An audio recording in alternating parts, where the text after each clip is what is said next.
大家好，我哋係 Aura Fact 嘅團隊，嚟自基督教女青年會邱佐榮中學。喺 AI 技術爆發嘅時代，假新聞同埋 deepfake 已經無處不在。我哋作為 social media 最頻密嘅數碼原住民，其實我哋每一日都深受其害，所以我哋開發咗呢個結合 AI 同埋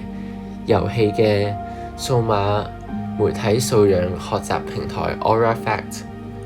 目前全球面臨緊三大嘅資訊誠信危機，第一就係 synthetic media。隨住 deepfake 嘅技術逐漸普及，製作成本已經接近係零。無論係任何人、任何地方都可以用幾秒鐘嘅時間生成一條極高仿真度嘅偽造影片。第二就係 cognitive bias 認知偏見，社交媒體嘅演算法形成咗一個好大型嘅資訊湧訪，加劇咗社會嘅偏激化。第三就係 rule literacy， 傳統嘅教學教大家去睇網址啊，或者上網 search 一啲相去做一啲事實查核嘅渠道啦。但係呢個速度已經完全追唔上而家日新月異由 AI 秒速咁樣生成嘅假資訊。我哋傳統嘅教育模式已經全面失效。為咗證實呢啲問題嘅存在，我哋做咗深入嘅調查，發現咗3個核心嘅數據。第一就係70% 嘅 Gen Z 充滿不安全感，有70%嘅中學生都承認自己冇信心去辨認網上內容嘅真偽，佢哋係咪由 AI 所製作嘅？第二就係呢啲假嘅資訊有超過10倍嘅傳播速度。假嘅資訊喺平台上散播嘅速度往往比真相快10倍或以上，就係因為佢哋一啲嘩眾取寵嘅一啲特效或者一啲語言嘅描寫。第三就係我哋嘅 product 可以令學生有高達42% 嘅認知飛躍。我哋實驗證明咗，如果用咁樣我哋呢種嘅主動對抗式嘅互動訓練，學生對假資訊嘅敏感度可以大幅提升近42%。於是 Aura Fact 就係咁樣誕生咗。我哋目前嘅 prototype 係基於一個叫做 CodePen 嘅平台去開發嘅功能模擬器。市面上大部分嘅產品都係一啲被動式閲讀，但 Aura Fact 嘅核心邏輯就係要主動對抗式咁樣去學習，並將而家網上實時爆紅嘅一啲viral media 啦，做一啲直接進行一啲教學嘅轉化，等學生可以攞到最新最真實嘅網絡威脅，從中去做一啲嘅得分。作為一個數碼年代嘅青少年啦，我哋嘅 product 係直接對應接咗聯合國 SDG Goals 入邊嘅2個項目。第一個就係 SDG 4優質教育，我哋致力推動數位公民素養，我哋 digital literacy 將佢變成每一個學生必備嘅基礎能力。其次就係 SDG 16和平與正義，我哋希望通過資訊透明化同埋一啲 fact check 嘅訓練，去保護社會入邊一啲事實同埋一啲民主對話嘅環境，防止被網絡去操控。跟住落嚟就係我哋介紹嘅3大核心功能。第一個就係一個 live feed 嘅 class， 呢個系統行緊一個自動化數據嘅管理啦。佢通過 APL 同埋 RSS 實時去攞到一啲網上爆紅嘅素材，例如一啲 memes 啊，或者一啲新聞，然之後做一啲去私隱化嘅處理，自動會抹除咗個人敏感資料同埋保障私隱，即時轉化為遊戲入邊嘅素材，等學生可以玩到最真實最新嘅一啲嘅實時嘅任務，與教學於娛樂。第二個 function 就係 AI 啟發式認知棚架導師，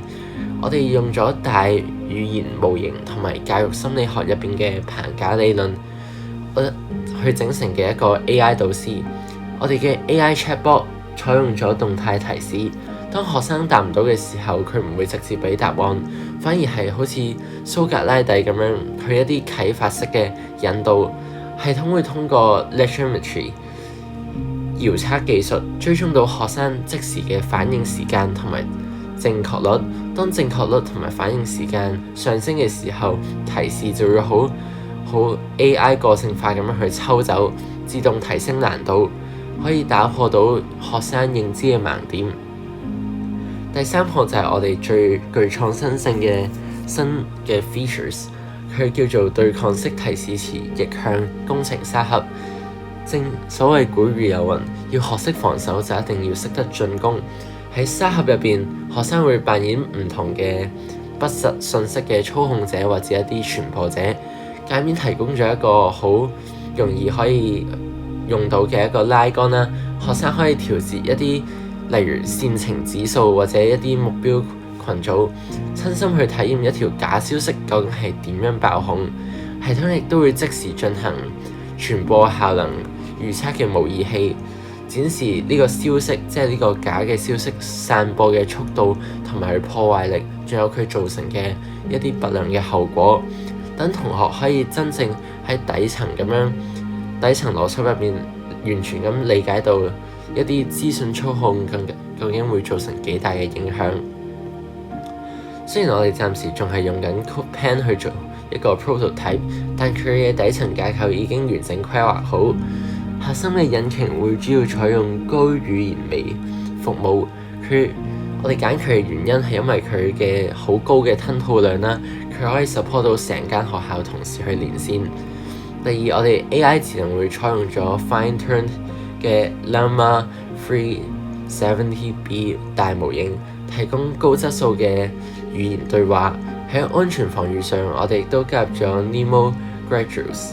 嚴防 prompt injection。同時，為咗符合香港 PDPO